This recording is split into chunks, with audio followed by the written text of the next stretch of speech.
విజయనగరం జిల్లాలో Christian machineries సిబిసిఎన్సికి సంబంధించి విలువైన ఆస్తులు అమ్మకానికి గత ప్రభుత్వ హయాంలోనే ప్రణాళికలు సిద్ధం చేశారని, వెంటనే వాటిని పరిరక్షించేలా ప్రభుత్వం చర్యలు చేపట్టాలని దళిత సంఘాల ఐక్యవేదిక నాయకులు డిమాండ్ చేశారు. ఈ మేరకు కలెక్టరేట్లో ప్రజా సమస్యల వినతుల విభాగంలో ఫిర్యాదు చేశారు. అనేక అక్రమ కేసులున్న రత్నకుమార్ అనే వ్యక్తిని సిబిఎన్సికి సంబంధించిన విద్యా సంస్థలకు కరస్పాండెంట్గా నియమించిన జిల్లా విద్యాశాఖ అధికారిని సస్పెండ్ చేయాలని దళిత సంఘ నాయకులు ఆదాడ మోహన్ రావు డిమాండ్ చేశారు.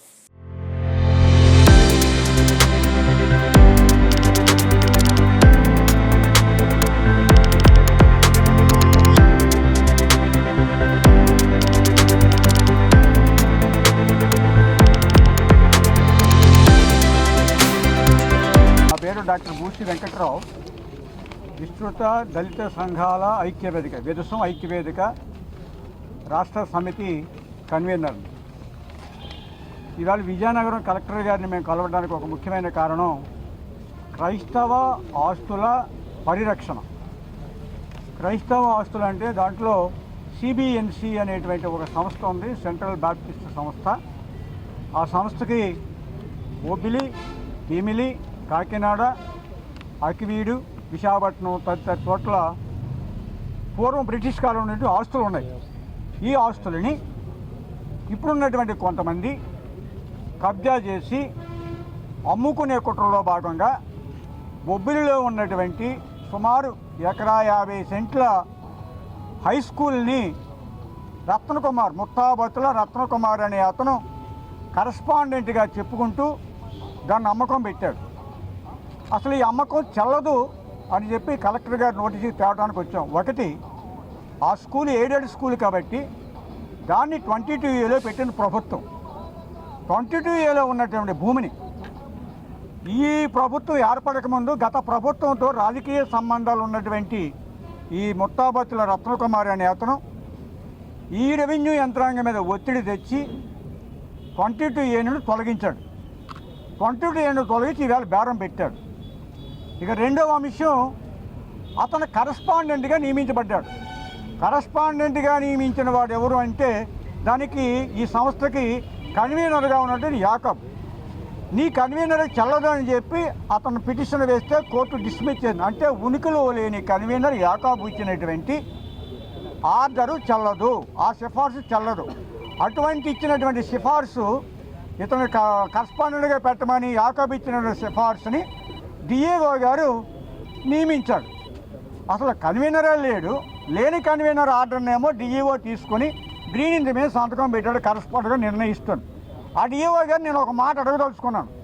అయ్యా డిఈఓ గారు, ఈ ఎయిడెడ్ స్కూల్స్లో నిర్మించేటువంటి పోస్టులకు సంబంధించి ఆ ఉద్యోగస్తులకు ఉండాలని నియమ నిబంధనలకు సంబంధించి క్లాజ్ నెంబర్ 12, 17లో ఇతని మీద ఏ విధమైనటువంటి క్రిమినల్ కేసులు ఉండకూడదు, ఏమైనా క్రిమినల్ కేసులు ఉన్నాయో లేదో అని చెప్పి పోలీసు వారు సర్టిఫికేట్ ఇవ్వాలని చెప్పి నిబంధన ఉంది కదా, మీకు కనీసం కళ్ళజోడు పెట్టుకున్నా కనిపిస్తుంది కదా, మరి ఎందుకు ఆ నిబంధన మీరు చూడకుండా గ్రీనింగ్తో సంతకం పెట్టారు?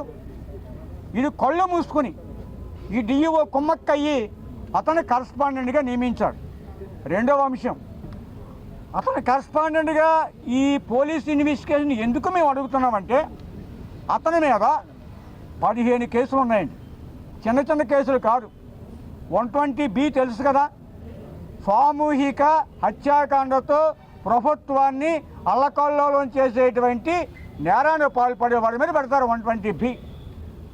354 ఆడపిల్లల మీద అఘాయిత్యం, 477 ఆస్తి ఆక్రమణ, 420 420 కేసులు ఉన్నాయి. కాకినాడ ఆర్టీఓ ఇతని మీద ఒక ఆర్డర్ ఇష్యూ చేశాడు. ఇతను సస్పెక్టర్ సీటరు, ఇతని మీద నిరంతరం నిఘా ఉంచండి అని చెప్పాడు. అటువంటి వ్యక్తి కరస్పాండెంట్గా పనికిరాడు కాబట్టి అతను కరస్పాండెంట్గా తొలగించండి. ఆ భూమిని 22A నుండి తప్పించి అమ్మకం లేకుండా చూడండి. ఆ స్కూల్ మీద ప్రభుత్వ అజమాయిషీ ఉండాలి, స్పెషల్ ఆఫీసర్ నియమించండి. ఈ కేసులో ఉన్నటువంటి రత్నకుమార్ అనేవాడు విజయనగరం లోపల కాలు పెట్టకుండా ఇక్కడ కూడా అతని మీద పోలీసు కేసు నమోదు చేసి ఈ 22A తొలగించడానికి కరస్పాండెంట్గా నియమించడానికి దోహదపడినటువంటి ప్రభుత్వ అధికారులు ఎవరైతే ఉన్నారో వారు అవినీతికి పాల్పడి ఇతనికి సహకరిస్తున్నారని చెప్పి మేము ఆరోపిస్తూ ఉన్నాం. వాళ్ళ మీద కూడా విచారణ జరిపించమని కలెక్టర్ గారికి నివేదిక ఇవ్వడం కోసం మేము ఇక్కడికి వచ్చామండి. అంతేనా? అందరికీ నమస్కారం. లోకల్ డిఈఓ వితౌట్ నాలెడ్జ్ అంటే ఒక పిటిషనర్ నాయుడు గారు ఇస్తే ఆయన మీద రీసెంట్గా ఒక 3 గ్రీవెన్సాల్లో ఇస్తే 3 వారాల క్రితం ఇస్తే ఆయనకే మళ్ళీ ఆ స్కూల్ కరస్పాండెంట్గా ఇమ్మని ప్రిన్సిపల్ సెక్రటరీ గారికి ఒక లెటర్ రాశారు ఎడ్యుకేషన్ డిపార్ట్మెంట్కి.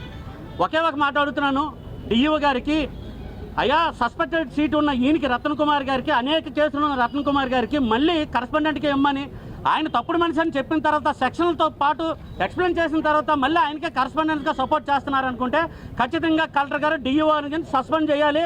ఎందుకంటే వేల కోట్ల విలువ చేసే ఆస్తులను అన్యాయక్రాంతం చేయడానికి ఇక్కడ విజయనగరంలో 3 స్కూళ్ళు, బొబ్బుల్లో 1 స్కూల్, అన్నింటికి కూడా రతన్ కుమార్ ఎటువంటి కరస్పాండెంట్గా ఉండడానికి అనర్హుడని తెలియజేస్తూ నాయుడు గారు వాస్తవంగా ఆయన్నే కరస్పాండెంట్ చేయాలి కాబట్టి ఆయన రిప్రజెంటేషన్లో పేర్కొన్నారు. కనీసం చదవకుండా గుడ్డిగా బ్లైండ్గా ఆయన ఇచ్చిన లంచాలకి కక్కుర్తుపడి డిఈఓ గారు వన్ సైడ్గా వ్యవహరించారు. కాబట్టి దీని మీద పూర్తి స్థాయిలో విచారణ జరిపి డిఈఓ గారి మీద, రత్నకుమార్ గారి మీద, సంబంధిత అధికారుల మీద చట్టపరమైన చర్యలు తీసుకోవాలి. మళ్ళీ ఆస్తులన్నింటినీ కూడా మరి 22A చేర్చాలని డిమాండ్ చేస్తా ఉన్నాం.